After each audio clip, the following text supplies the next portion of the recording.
کریم الامین اللہم نور قلوبنا بالقرآن وزین اخلاقنا بالقرآن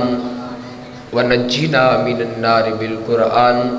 وادخلنا الجنت بالقرآن قال اللہ تبارک و تعالی فی شان حبیبہ مخبرا وآمرا ان اللہ وملائکتہ یصلون علی النبی یا ایہا الذین آمنوا صلوا علیہ وسلموا تسلیما الصلاة والسلام علیک یا سیدی یا رسول اللہ وعلی آلک واصحابک یا حبیب اللہ الصلاة والسلام علیک یا سیدی یا مکی یا مدنی یا عربی یا قریشی یا ہاشمی یا رسول اللہ وعلی آلک واصحابک یا رحمتا للعالمین۔ گنج بخش فیض عالم مظہر نور خدا نا کی سارا پیر کامل کاملارا رہنما گنج بخشی آپ کی مشہور ہم پہ کر کرم سخی کر کرم کروا کرم دونوں جہاں میں رکھ شرم۔ حمد و ثنا کے بعد میرے نہایت ہی واجب الاحترام جمیع غلامان مصطفیٰ صلی اللہ علیہ وآلہ وسلم، السلام علیکم ورحمۃ اللہ وبرکاتہ۔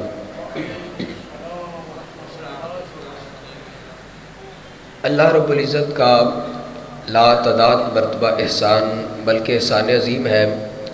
کہ اس خالق کائنات نے آج ہمیں اپنے گھر کے اندر آقا کریم علیہ السلام کی شریعت مطہرہ کے کچھ پہلو سیکھنے کی توفیق عطا فرمائی۔ رب کائنات کی بارگاہ میں دعا ہے کہ اللہ رب العزت اسی طرح ہمیں اور ہماری نسلوں کو آقا کریم علیہ السلام کے دین اسلام پر استقامت عطا فرمائے اور حضور علیہ السلام کے دین متین پر اپنی زندگی بسر کرنے کی توفیق عطا فرمائے۔ ہماری خوش قسمتی کہ المصطفیٰ ویلفیئر سوسائٹی کی جانب سے ہمارے لیے یہ بڑا ہی خوبصورت پروگرام درس قرآن کے عنوان سے جس کو ہر مہینے سجایا جاتا ہے، اور یہ بہت ہی خوش قسمتی کی بات ہے اور بڑی ہی اعلیٰ اور عمدہ بات ہے کہ اس کا باقاعدگی کے ساتھ بلا ناغہ جو ہے وہ اہتمام کیا جاتا ہے۔ حضور علیہ السلام کی حدیث پاک ہے، حضور علیہ السلام نے ایک صحابی سے فرمایا تم قرآن کریم سیکھا کرو، اور فرمایا روزانہ قرآن کریم کی صرف 2 آیات سیکھ لیا کرو۔ فرمایا یہ 2 آیات روزانہ کی سیکھنا تمہارے لیے اتنا فائدہ مند ہے کہ اگر تم ساری رات بھی نوافل ادا کرو تو اس عظمت تک نہیں پہنچ سکتے جو عظمت اور مقام رب تعالیٰ تجھے وہ 2 آیات سیکھنے کا عطا فرمائے گا۔ تو قرآن کریم سیکھنا یہ بہت ہی عمدہ اور بہت ہی اعلیٰ بات ہے۔ تو ہم تہہ دل سے شکر گزار ہیں المصطفیٰ ویلفیئر سوسائٹی کے کہ وہ ہمارے لیے یہ خوبصورت محافل کا اہتمام کرتے ہیں۔ اللہ تعالیٰ ان کی کاوشوں کو قبول فرمائے اور اللہ رب العزت ان کو مزید برکتیں عطا فرمائے۔ اب باقاعدہ قرآن کریم کی تلاوت سے اس محفل پاک کا آغاز کیا جاتا ہے۔ ادب کے ساتھ قرآن کریم کی تلاوت سنیے۔ اللہ کریم ہمیں اس قرآن کی عظمت میں اس قرآن کی نورانیت ہم سب کو عطا فرمائے۔ اعوذ باللہ من الشیطان الرجیم،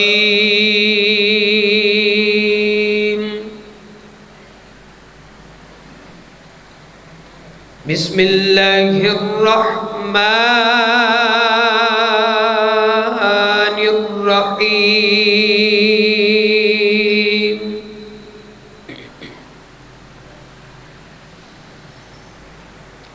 هو اللہ الذی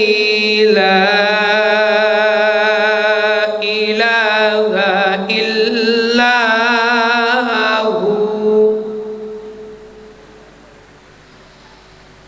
عالم الغيب والشهادة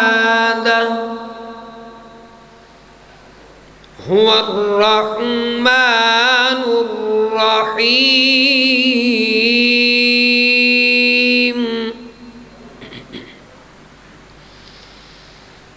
هو الله الذي لا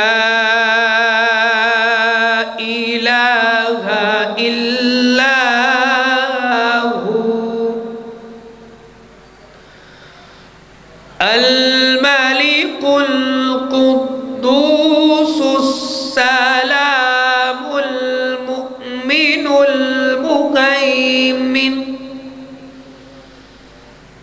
المؤمن المهيمن العزيز الجبار المتكبر سبحان الله عما يشركون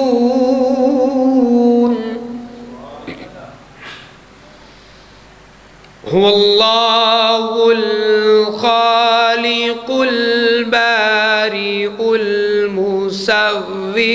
له الأسماء الحسنى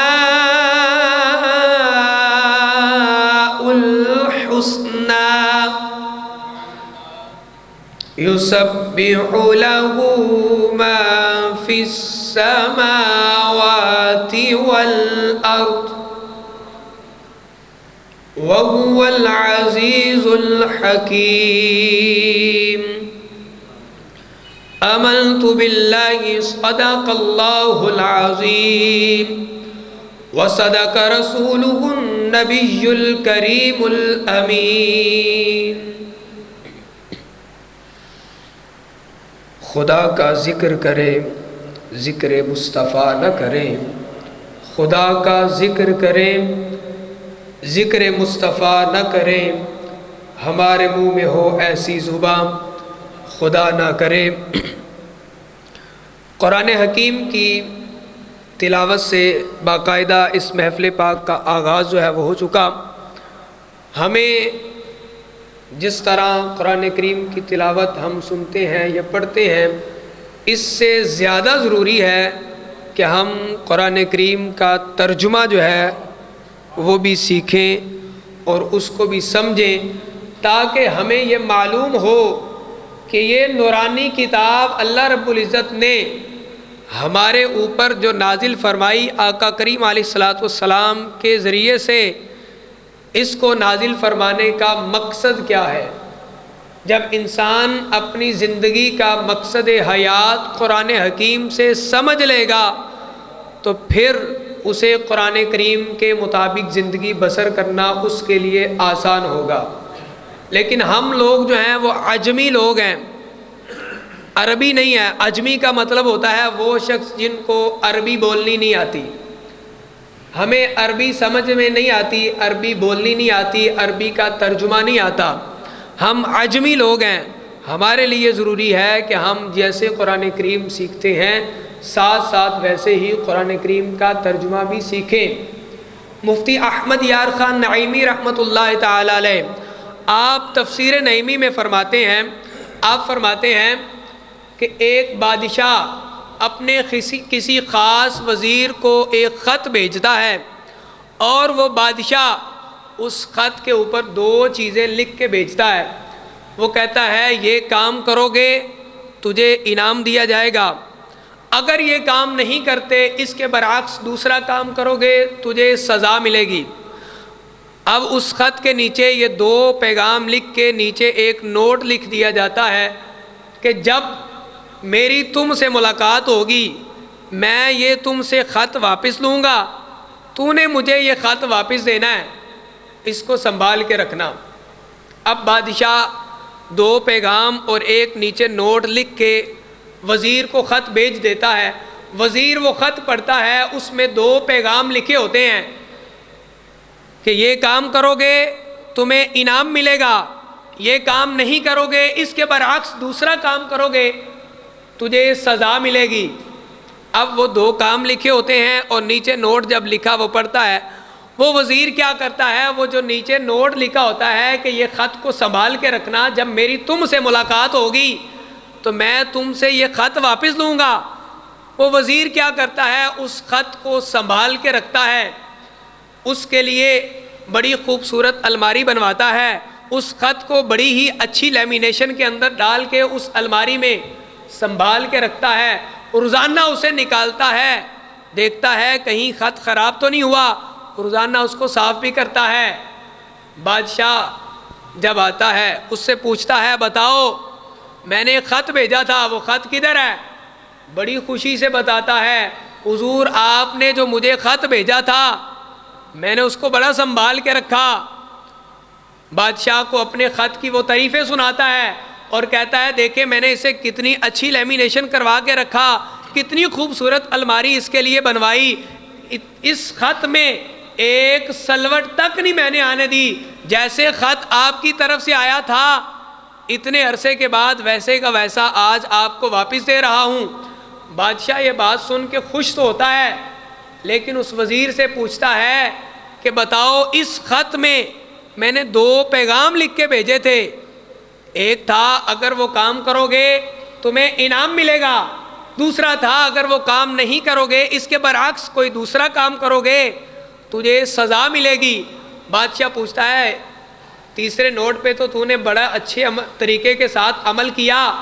بتاؤ یہ پہلے جو دو میں نے پیغام بھیجے تھے ان پہ عمل کیا یا نہیں کیا؟ اب وہ وزیر پریشان ہوتا ہے اور کہتا ہے حضور اس پہ تو میں نے عمل ہی نہیں کیا، اب آپ بتائیں بادشاہ انعام دے گا یا سزا دے گا؟ بادشاہ سزا دے گا، کیونکہ جو اصل دو پیغام تھے وہ اس نے چھوڑ دیے، اگرچہ خط کی بڑی حفاظت کی، تیسرے نوٹ کو اس نے بڑا سنبھال کے رکھا، لیکن جو اصل پیغام تھا وہ اس نے چھوڑ دیا۔ مفتی احمد یار خان نعیمی رحمۃ اللہ تعالی علیہ آپ فرماتے ہیں اسی طرح رب تعالیٰ نے ہماری طرف قرآن حکیم بھیجا ہے، اس میں کچھ پیغامات ایسے ہیں، کچھ ایسے کام ہیں جو ہم کریں گے تو ہمیں انعام ملے گا، کچھ ایسے ہیں جو ہم کریں گے تو ہمیں سزا ملے گی۔ اصل بات تو وہ تھی جو رب تعالیٰ نے بتا دی یہ کام کرو گے انعام ہے، یہ کام کرو گے سزا ہے۔ فرمایا ہم نے وہ دونوں کام چھوڑ دیے، وہ تیسرا جو نوٹ تھا کہ قرآن کریم کی حفاظت کرنا ہم نے اس پہ لگے رہے۔ تو ہمیں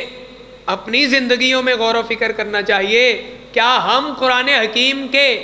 ان دو پیغامات پہ عمل کر رہے ہیں یا نہیں کر رہے کہ جن کے بارے میں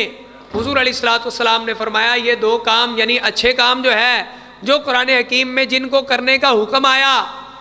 وہ کریں گے تو ہمیں جنت ملے گی، خوشخبری ہے، وہ نہیں کریں گے اس کے برعکس کوئی دوسرے کام کریں گے تو جہنم میں ڈال دیا جائے گا۔ اس لیے ہمیں جب ہم قرآن حکیم کو صرف عربی ہی پڑھتے رہیں گے ترجمے کے ساتھ نہیں پڑھیں گے تو ہمیں وہ دو پیغام پتہ ہی نہیں ہوگا کون سے ہیں یا کون سے نہیں ہیں۔ اس لیے ہمیں قرآن حکیم کو ترجمے کے ساتھ جو ہے وہ پڑھنا چاہیے۔ اللہ تعالی ہمیں قرآن حکیم کو پڑھنے کی، اس پر عمل کرنے کی، اس کو سمجھنے کی، اس کا فہم رب تعالی ہمیں عطا فرمائے۔ اب میں نعت رسول مقبول کے لیے ملتمس ہوں محمد جعفر قادری صاحب وہ آئیں اور حضور کی بارگاہ میں گلہائے عقیدت پیش کریں۔